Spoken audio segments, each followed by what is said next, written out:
আমার আল্লাহ পাক রব্বুল আলামিন কাল কিয়ামতের কঠিন দিনে আমার আল্লাহ পাক রব্বুল আলামিন বলবে আমতাজুল ইয়াউমা আইয়ুহাল মুজরিমুন। আমার আল্লাহ পাক বলবে আজ কিয়ামতের দিন দুটো লাইনে বিভক্ত হয়ে যাও, একটা হবে জান্নাতীদের লাইন আর একটা হবে জাহান্নামীদের লাইন। আমার আল্লাহ পাক বলবে আমতাজুল ইয়াউমা আইয়ুহাল মুজরিমুন, ও আমার বান্দারা তোমরা দুটো লাইনে ভাগ হয়ে যাও, একটা জান্নাতীদের লাইন আর একটা জাহান্নামীদের লাইন। আমার আল্লাহ পাক রব্বুল আলামিন যখন এই ভাগ করার কথা বলবে আর যারা জান্নাতি ব্যক্তি তারা সঙ্গে সঙ্গে একটা লাইনে দাঁড়িয়ে যাবে, আর যারা জাহান্নামী ব্যক্তি তারা আর লাইনে দাঁড়াবে না। কোথায় দাঁড়াবে না? এই জোরে বলেন, কোথায় দাঁড়াবে না? কেন দাঁড়াবে না? কেন দাঁড়াবে না বলেন? দাঁড়াবে না কারণ হচ্ছে দুনিয়ার জমিনে চাচা ক্ষেতের আল এমন করে ছেটেছে, এমন করে আল ছেটেছে মানে একেবারে অন্যের জমিতে চলে গিয়েছে। আল ঠেলে ঠেলে ঠেলে ঠেলে চাচা একেবারে মাল কাঁচা মেরে লেগে গিয়েছে আল ছাড়তে, মাল কাঁচা মেরে আল ছেটে ছেটে লোকের জমিতে চলে গিয়েছে আল। একটা খোকা মাওলানার কথা মনে পড়ে গিয়েছে, বলবো কথাটা হয়তো হাদিস কোরআনের কথা না কিন্তু বাস্তব কথা। খোকা মাওলানার ওয়াজ একদিন আমি শুনেছি যে বলছে যে বাপকে ছেলেরা টাকা দিয়ে হজে পাঠিয়েছে। কোথায় পাঠিয়েছে? হজে পাঠিয়েছে। তো এখন যখন হজে পাঠিয়েছে, হজের থেকে ফিরে এসে বাপ মানে জমির আশেপাশে ঘুরছে, জমি চাষ করবে, ধানে পানি দিতে হবে। এখন ছেলেদেরকে বলছে ছেলে জমি দিতে পানি দিতে হবে, তা কি করে কি করা যায়? এদিকে পানি দেবো তো সেরকম কোনো পরিস্থিতি হচ্ছে না। তো বাপ সকালবেলা হজের থেকে বাড়ি এসে জমির আলের চারিপাশে ঘুরতেছে আর হাতে রয়েছে একটা লাঠি। তো এখন সেই বাপ কি করেছে, ওই আলটা ঘোক করে দিয়েছে, আলটা ঘোক করে দিয়েছে। দিয়ে বাপ বাড়ি এসে বলছে কি যে তোদের পানির চিন্তা করতে হবে না, বলছে আমি সে কাজ করে দিয়েছি। ছেলেরা দেখছে তাই তো মাঠে গিয়ে তাকে জমিতে তো পানি ভরে গিয়েছে, তাহলে আমার বাপের প্রত্যেক বছর আমরা হজে পাঠাবো। আমার বাপের হজে পাঠিয়ে কাজ হয়েছে। বলছে বাপ এই পানি কি করে হয়েছে? বলছে পানি কি আর এমনি হয়েছে, আমার হাতে যে লাঠি ছিল ওই লাঠি দিয়ে পরের জমির আল আমি ঘোক করে দিয়েছি।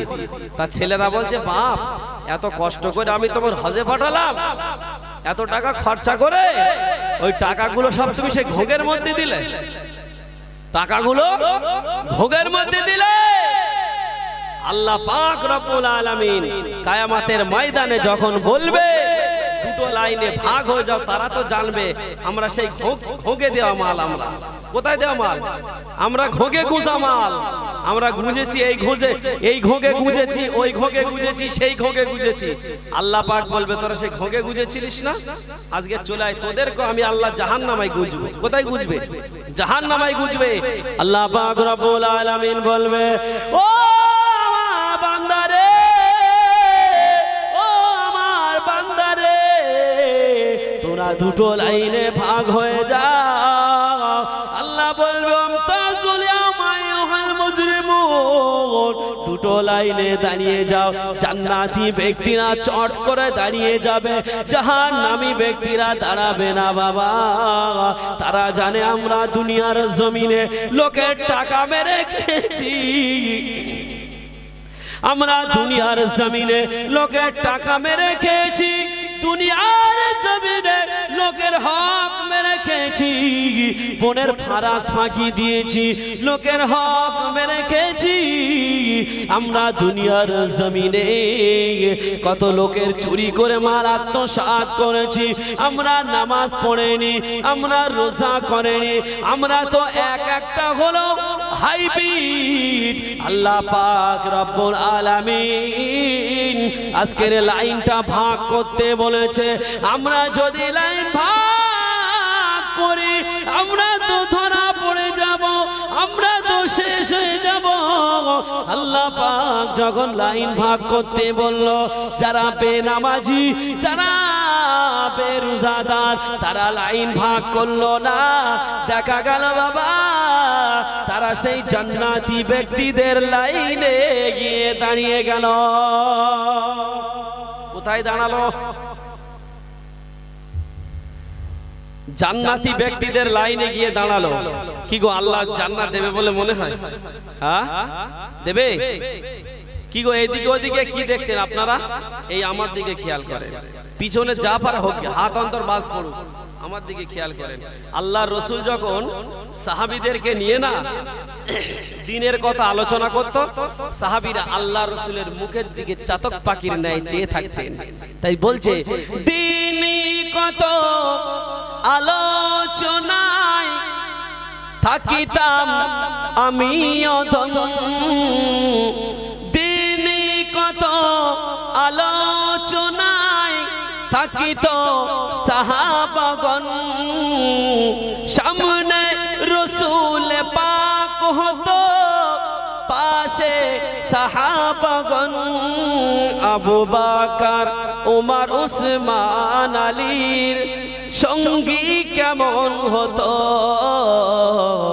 জন্ম আমার নবীর যুগে হলে কেমন হতো, দুনয়নে রাসূল পাক দেখিলে কেমন হতো, জন্ম আমার নবীর যুগে হলে কেমন হতো। আল্লাহুম্মা সাল্লি আলা। এতগুলো মানুষ যদি ফুল পিকআপে পড়েন মনে হয় খুব জোরে আওয়াজ হবে। আমার টাইম শর্ট হয়ে গিয়েছে বলে আমি কিন্তু নাস্তা পর্যন্ত করিনি, ডাইরেক্ট স্টেজে উঠেছি। স্টেজে ডাইরেক্ট উঠেছি, কমিটি ভাইরা জানে। কেন লোকেশন দিতে বলেছিলাম, কারেন্ট লোকেশন ভাইজানেরা দিয়েছে লাইভ লোকেশন। লাইভ লোকেশন একটু গোলমাল করে, ঠিক আছে। যাই হোক, আমি সেই নদিয়া জেলার মানুষ। নদিয়া জেলা কিন্তু এখানে নয়। আর আপনারা যদি এখানকার মানুষ, এখানে থেকে যদি দরুদ শরীফ যদি পেন্সিল ব্যাটারির মতন আওয়াজ হয়, তাহলে কিয়াম করে দেই, কিয়াম করে দেয়, দোয়া করে দেয়, খিচুড়ি খেয়ে বাড়ি চলে যান। একটু মহাব্বতে জোরে জোরে দরুদ পড়েন। আল্লাহুম্মা সাল্লি আলা।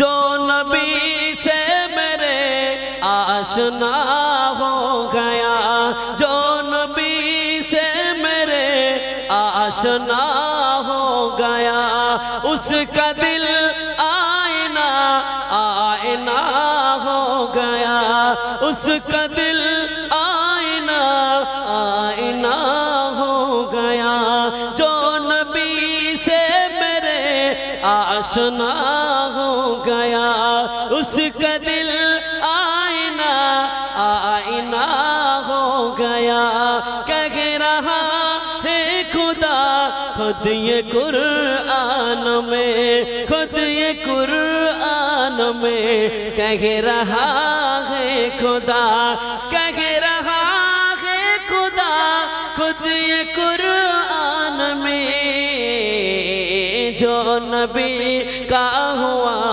ओ मेरा हो गया, जो नबी का हुआ ओ मेरा हो गया।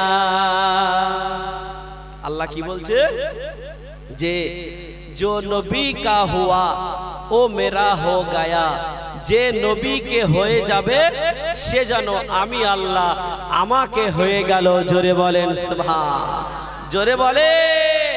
তাই বলছে जो नबी से मेरे आशना हो गया, उसका दिल आईना आईना हो गया, कह रहा है खुदा खुद ये कुरान में, खुद ये कुरान में कह रहा है खुदा, कह रहा है खुदा खुद ये कुरान में, जो नबी का हुआ ओ मेरा हो गया, जो नबी का हुआ ओ मेरा हो गया। अल्लाहुम्मा सल्ले अला।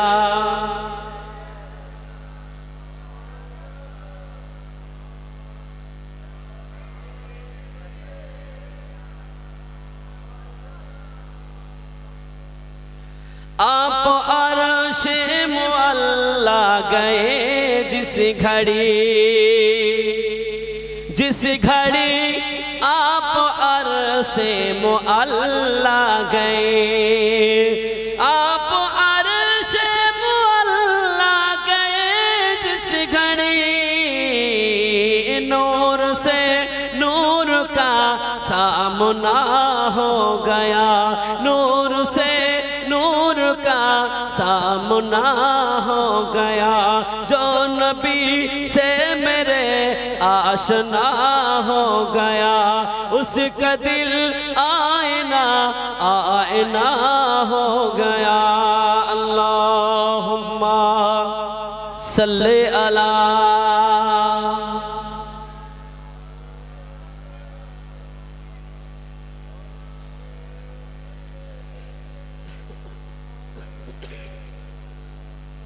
मौजज़ा है अजब आपके हुस्न का। आपके हुस्न का मौजज़ा है अजब। मौजज़ा है अजब आपके हुस्न का।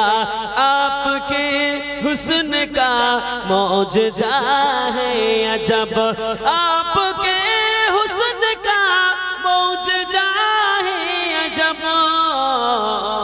जो नबी से मेरे आशना हो गया जिसने देखा वही आपका हो गया। जिसने देखा वही आपका हो गया। जो नबी से मेरे आशना हो गया उसका दिल आईना आईना हो गया। अल्लाहुम्मा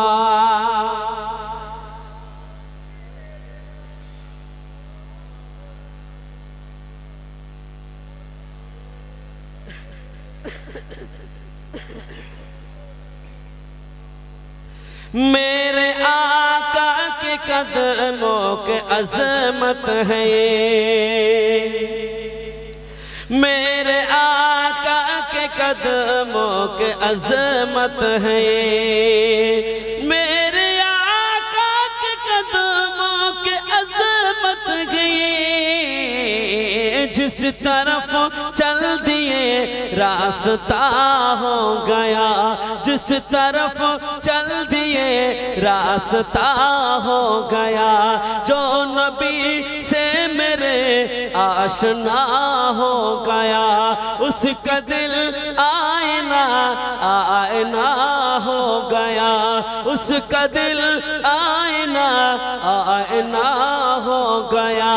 कह रहा है खुदा खुद ये कुरान में। खुद ये कुरान में कह रहा है खुदा। खुद ये कुरान में कह रहा है खुदा। जो नबी का हुआ ओ मेरा हो गया। जो नबी का हुआ ओ मेरा हो गया। अल्लाहुम्मा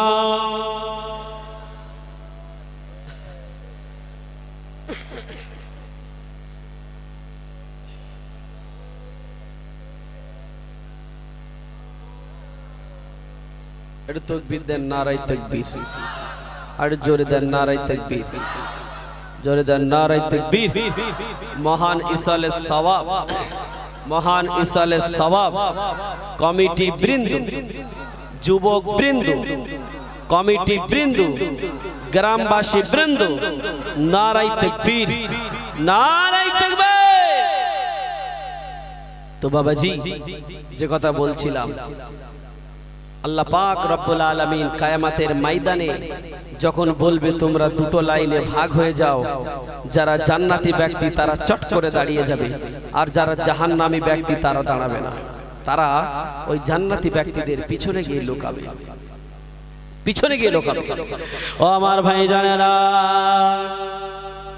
যারা জাহান্নামী ব্যক্তি তারা মনে করবে, মনে হয় আমার আল্লাহ কিছু বোঝে না, কিন্তু না না, আমার আল্লাহ পাক ফারিস্তাদেরকে বলতে থাকবে, ও আমার ফারিস্তারা যাও, চলে যাও, চলে যাও। জাহান্নামী ব্যক্তিগুলোকে ধরে টেনে টেনে টেনে টেনে টেনে টেনে নিয়ে আমার আযাবে জাহান্নামের মধ্যে ভরে দাও। আমার আল্লাহ পাক রব্বুল আলামিনের কথা শুনে তারা চলে আসবে, ফারিস্তারা চলে এসে বলবে, আল্লাহ পাক কে জান্নাতি ব্যক্তি আর কে জাহান্নামী ব্যক্তি, আল্লাহ পাক আমরা কেমন করে চিনব? কে জান্নাতি ব্যক্তি আর কে জাহান্নামী ব্যক্তি আল্লাহ কেমন করে চিনব? একটা নমুনা তো দিতে হবে।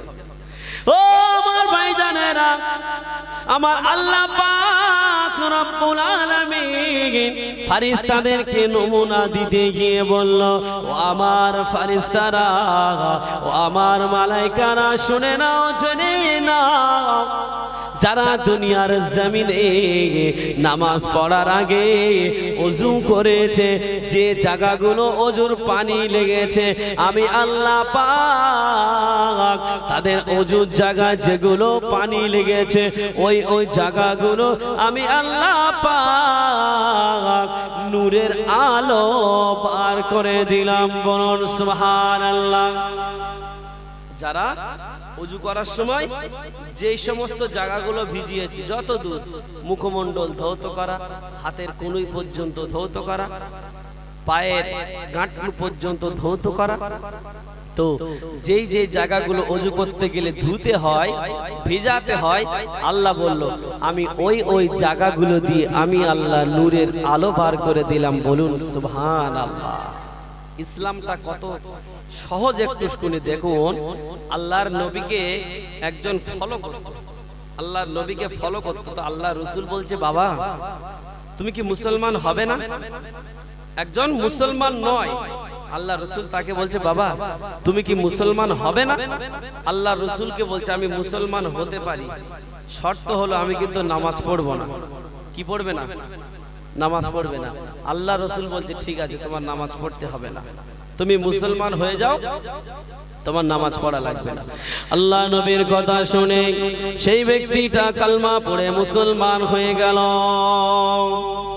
যখন মুসলমান হয়ে গেল, দেখতে পাওয়া গেল বাবা আল্লাহ নবী সাহাবীদেরকে নিয়ে যখন দ্বীনের শরীয়তের কথা আলাপ আলোচনা করত, মাসলা মাসাইল শিখাতো, ওই ব্যক্তিটাও সেই কথাগুলো শুনতো।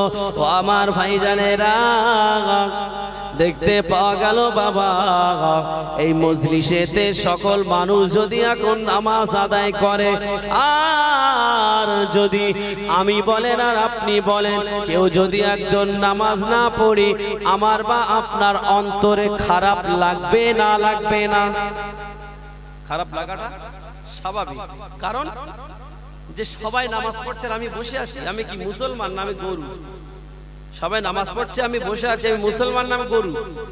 এখন ওই ব্যক্তিটা যে ওই নতুন মুসলমান হয়েছে বলছে আমি নামাজ পড়বো না, তো সবাই যখন আজান দেয়, আজান দেয় যখন যে হাইয়া আলাস সালাহ আজান দেয় না, তার মানে কি? নামাজের জন্য এসো, হাইয়া আলাস সালাহ,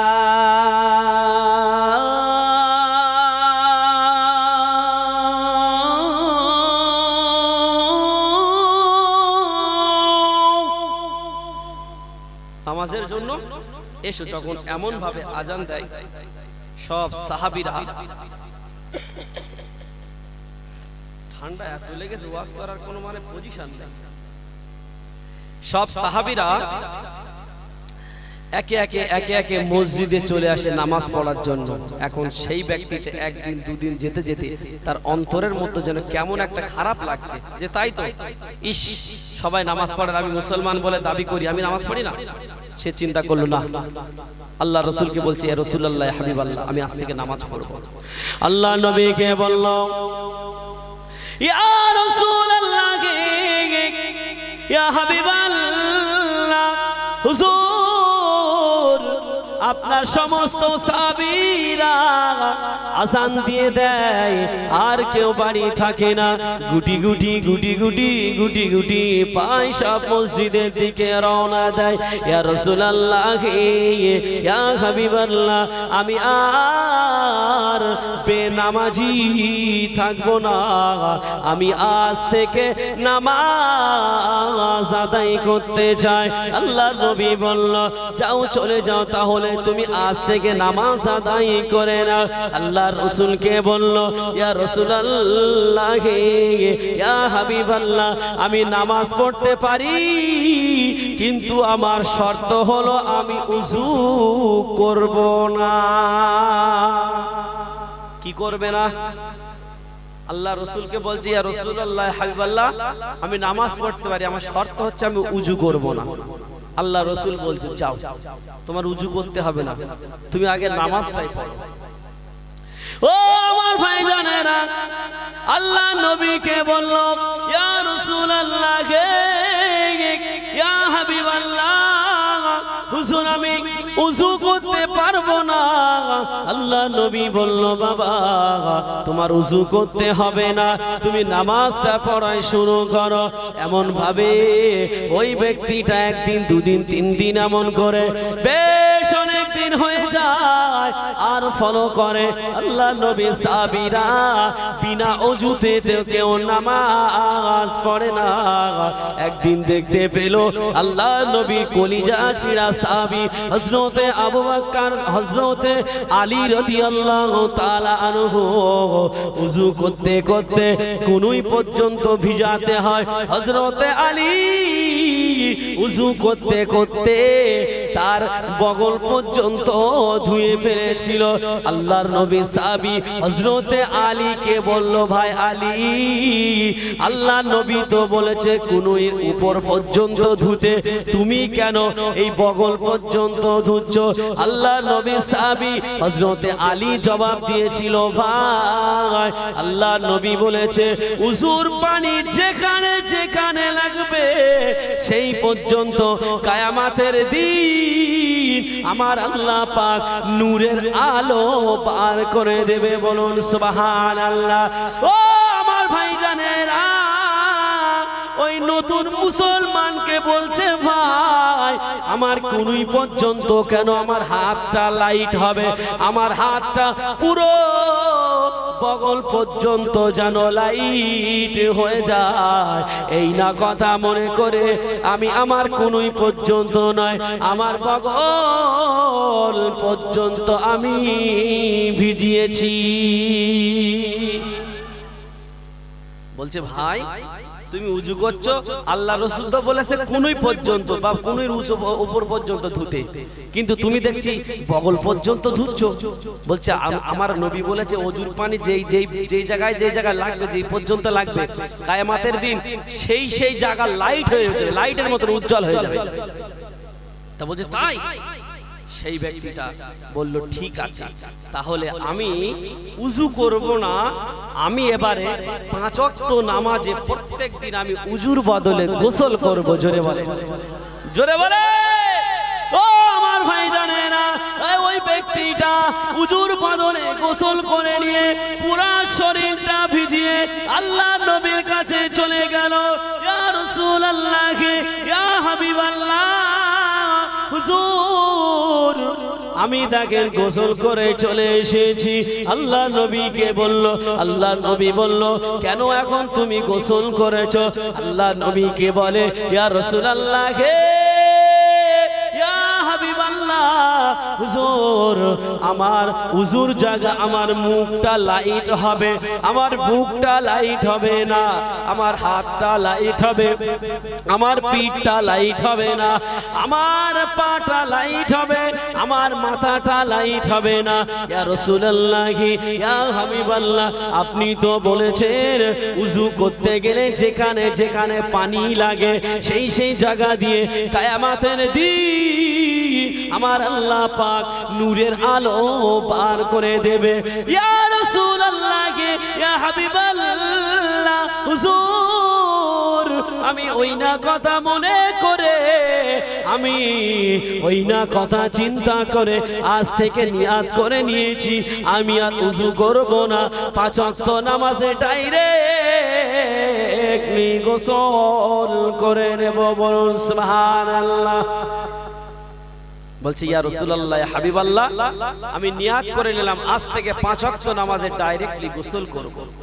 তাহলে প্রথমে ইসলামটা গ্রহণ করতে চাইছিল না, বলল ইসলাম গ্রহণ করতে পারি, নামাজ পড়বো না। তারপরে কি বলল? আমি নামাজ পড়তে পারি, আমি উযু করব না। ঠিক এমন ভাবে সহজ পন্থায় আল্লাহর রাসূল এমন ভাবে ইসলামটা প্রচার করেছেন, এমন ভাবে মানুষের পাশে আল্লাহর রাসূল দাঁড়িয়েছে, আল্লাহর রাসূল এমন ভাবে মানুষের ইসলামের মধ্যে দাখিল করে নিয়েছে। একদিন আল্লাহর রাসূল স্বপ্ন দেখছেন যে আমার সাহাবী উমর জান্নাতের মধ্যে ঘুরছে। কোথায় ঘুরছে? জান্নাতের মধ্যে ঘুরছে। কি গো, আমরা কি স্বপ্ন কম দেখি নাকি? আমরা স্বপ্ন দেখি সব আলাদা। আমরা স্বপ্ন দেখি যে আমরা সিনেমার হলের মধ্যে ঘুরছি, তাই না? বা আমরা স্বপ্ন দেখতেছি যে একটা মেয়ের হাত ধরে আমরা পার্কের মধ্যে ঘুরতেছি। এমন স্বপ্ন আমরা দেখি না। আর আল্লাহর রাসূল কি স্বপ্ন দেখেছে? আল্লাহর রাসূল স্বপ্ন দেখতেছে আমার সাহাবী উমর আল্লাহ পাকের রহমতের দয়ার জান্নাতের ভিতরে ঘুরছে। জোরে বলুন সুবহানাল্লাহ। আল্লাহ নবী একদিন উমরকে ডাকলো, ও বাবা উমর, আমি স্বপ্ন দেখেছি তুমি আল্লাহ পাক রব্বুল আলামিনের রহমতের দয়ার জান্নাতের ভিতরে ঘুরছো। তুমি হলে জান্নাতি জান্নাতি জান্নাতি। জোরে বলুন সুবহানাল্লাহ। আল্লাহ নবীকে বলল, ইয়া রাসূলুল্লাহ ইয়া হাবিবাল্লাহ, আমি যদি জান্নাতি হই তাহলে আজ থেকে আমি নামাজ পড়ব না। আল্লাহ নবী বলল, বাবা উমর যাও, চলে যাও, চলে যাও, আজ থেকে তোমার নামাজ পড়তে হবে না। হযরতে উমর ফারুক রাদিয়াল্লাহু তাআলা আনহু নামাজ পড়বে না বলে বাড়িতে গিয়ে শুয়ে পড়লে দেখতে পাওয়া গেল বাবা যখন মসজিদে মুয়াজ্জিন আজান দিচ্ছে, আজানের আওয়াজ যখন হযরতে উমরের কানে যখন চলে গেল, হযরতে উমর নামাজ আদায় করার জন্য, নামাজ পড়ার জন্য তার কলিজার মধ্যে যেন কেমন একটা জ্বালা যন্ত্রণা শুরু হয়ে গেল। হযরতে উমর ফারুক নামাজ পড়ার জন্য ছটফট ছটফট করতেছিলেন। বলুন সুবহানাল্লাহ। হযরতে উমর ফারুক নামাজ পড়ার জন্য ছটফট ছটফট করছে, অথচ আল্লাহর রাসূল জান্নাতি সার্টিফিকেট দিয়ে দিয়েছে, কিন্তু তারপরেও নামাজ পড়বে না বলেছে, কিন্তু নামাজ পড়ার জন্য কলিজার মধ্যে জ্বালা যন্ত্রণা হচ্ছে। আর আমরা যদি মুয়াজ্জিন বলে যে হাইয়া আলাস সালাহ,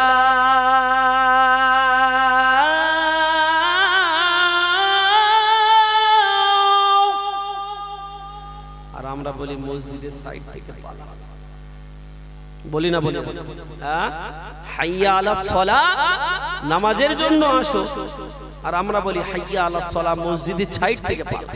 কারণ আজান দিয়েছে, নামাজ পড়তে হবে। কি গো, আজানের আওয়াজ শুনে পালাই কে? জোরে বলেন, শয়তান। তাহলে আজানের আওয়াজ শুনে যদি শয়তান পালায়, তাহলে আমরা কি? আমরা পালাই না, মসজিদের মধ্যে ঢুকি, পালাই তো। তাহলে শয়তানের মধ্যে আর আমাদের মধ্যে কোনো পার্থক্য থাকলো? তাহলে আমরা মুসলমান শুধু নামে মুসলমান। আমরা এমন মুসলমান আছি রাস্তার ধারে দাঁড়িয়ে চেনটা খুলে কুকুরের মতো ঠ্যাং উঁচু করে ছেড়ে দিই। অবশ্যই ঠ্যাংটা উঁচু করে না, যেহেতু কুকুর ঠ্যাং উঁচু করে ঝাড়ে, আরে ঠ্যাংটা উঁচু করে না, চেনটা খুলে আর ঝাড়ে, অথচ পানিও নেয় না। আমরা মুসলমান বলে দাবি করি না। ও আমার ভাইজানেরা, আজানের আওয়াজ যখন হযরতে ওমর ফারুকের কানে চলে গেল, হযরতে ওমর ফারুক রাদিয়াল্লাহু তাআলা আনহু নামাজ পড়ার জন্য বাড়িতে আর থাকতে পারল না। দেখতে পাওয়া গেল হযরতে ওমর ফারুক রাদিয়াল্লাহু তাআলা আনহু ছুটে ছুটে মসজিদে চলে আসে। আল্লাহর নবী এদিকে জামাত আরম্ভ করার আগে সাহাবীদেরকে বলে দিল, ও সাহাবীরা, আমি রাসূলুল্লাহ আজকের একটা কথা বলি, শুনে নাও। মসজিদের জামাত হবে, দরওয়াজা জানালা বন্ধ করে। সাহাবীরা বলল, ইয়া রাসূলুল্লাহ, ইয়া হাবিবাল্লাহ, এমন কথা তো আপনি কোনোদিন বলেন না, আজকে কেন এমন কথা বলছেন?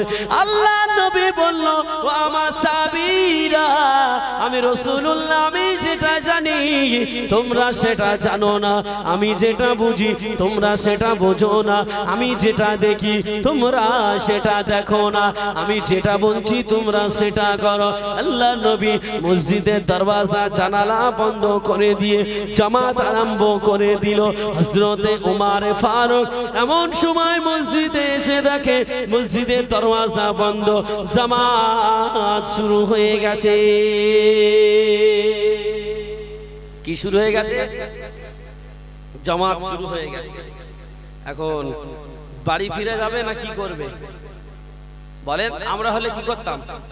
যে মসজিদের দরওয়াজা জানালা বন্ধ করে দিয়েছে, থাক, যারা বন্ধ করেছে তারা নামাজ পড়ুক, আমাদের নামাজ পড়ার দরকার না, তাই না?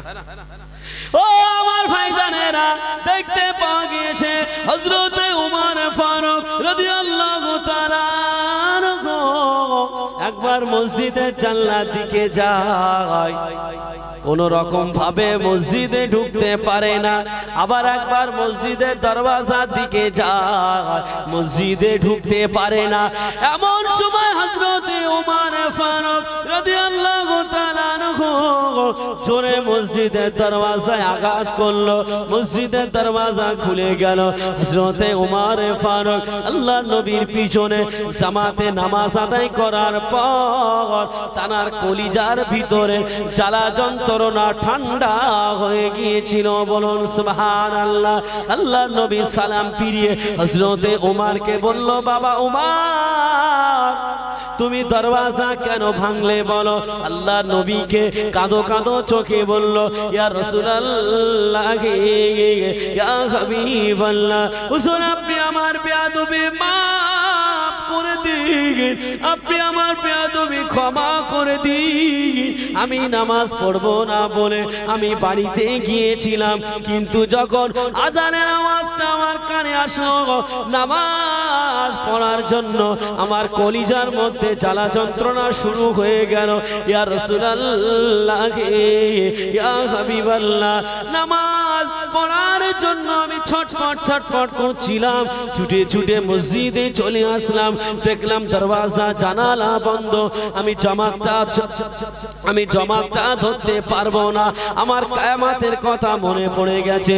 কাল কিয়ামতের দিন আল্লাহ নবী যে জামাতে নামাজ আদায় করছে, আল্লাহ নবী যে জামাতে নামাজ পড়াচ্ছে, আল্লাহ নবী যে জামাতের ইমাম, সেই নবীর পিছনে জামাত যদি আমার ছেড়ে যায়, কাল কিয়ামতের ময়দানে আমি কেমন করে মুখ দেখাবো? আমি কেমন করে আল্লাহ রাব্বুল আলামিনের সম্মুখে মুখ দেখাবো? ইয়া রাসূলুল্লাহ, ইয়া হাবিবাল্লাহ, হুজুর আমি দরজার কাছে গেলাম, দরওয়াজা বন্ধ ছিল। জানালার কাছে গেলাম, জানালা বন্ধ ছিল। আমি দরওয়াজায় জোরে আঘাত করে আমি জামাতের সঙ্গে যখন আমি নামাজ আদায় করে নিলাম, সঙ্গে সঙ্গে আমার কলিজার ভিতরে সেই জ্বালা যন্ত্রণা তপ করে ঠান্ডা হয়ে গিয়েছিল। বলুন সুবহানাল্লাহ। তাহলে জান্নাতের সার্টিফিকেট পাওয়ার পরে নামাজ পড়ার জন্য ছটফট ছটফট করছে, আর আমরা আমাদের জান্নাতের সার্টিফিকেট নেই, তথাপিও আমরা নামাজ পড়ি না। আমাদের মনের মধ্যে জ্বালা যন্ত্রণা করা তো দূরের কথা, মনের মধ্যে একটু চিন্তা, একটু চেতনাও হয় না যে আল্লাহ আমাকে খাওয়াচ্ছে, পরাচ্ছে, মাখাচ্ছে, যে আল্লাহ শরীরটা ভালো রেখেছে, আপনি যে নিঃশ্বাসটা নিচ্ছেন, আপনি এই অক্সিজেনটা কিনবেন, দেখবেন কত টাকা পড়ে, কত টাকা পড়ে দেখবেন। এই চোখটা খারাপ হয়ে গেলে চোখটা কিনে লাগাবেন, দেখবেন কত টাকা পড়ে। কোনো আইডিয়ার পাচ্ছেন না? প্রত্যেকটা অঙ্গ প্রত্যঙ্গ আল্লাহ আপনাকে দিয়েছে, আর সেই অঙ্গ প্রত্যঙ্গ নিয়ে আল্লাহর কাজে না লাগিয়ে আপনি শয়তানের কাজে লাগাচ্ছেন। আপনার হিসাব আপনাকে দেয়া লাগবে।